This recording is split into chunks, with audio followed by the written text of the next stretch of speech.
siamo arrivati a oggi, Verona Volley, parte questa nuova avventura per il volley veronese. Le tue sensazioni così in questo momento di presentazione ufficiale? Ma c'è dell'emozione perché poi c'è ci sono le conferenze stampa e c'è la conferenza stampa. E c'è una soddisfazione perché sono mesi che ci stiamo lavorando insieme a Gengi Marchesi, insieme a Stefano Fanini, che è il nostro presidente ufficiale, perché adesso lo possiamo dichiarare, insieme ad una società di investimento che ha voluto credere al nostro progetto. Ci saranno dei nuovi soci che presenteremo nelle prossime settimane, soci veronesi. C'è tanto entusiasmo, ce ne rendiamo conto, c'è tanto senso di responsabilità, c'è voglia di tornare a giocare, c'è voglia di tornare a sorridere in generale in tutto il paese, in tutta l'Italia, a Verona nel particolare. Speriamo di rivedere il pubblico già il 10 di ottobre con la prima di campionato e noi siamo pronti anche per accogliere i 5.000 spettatori anche con il Green Pass. Quando e perché è nato il progetto Verona Volley?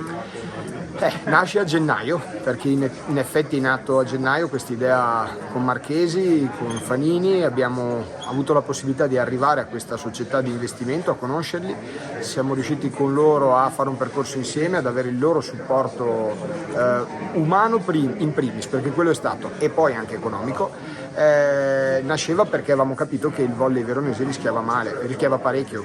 Perché? Perché ci sta, perché i soci che hanno portato fino qui, e li devo ringraziare tutti, da API, perché nasce l'ora, poi Blue Volley, poi Nuova Blue Volley, erano arrivati a un punto di stanchezza, è normale dopo tanti anni, anche perché hanno le aziende da seguire perché il Covid li ha messi tutti in difficoltà.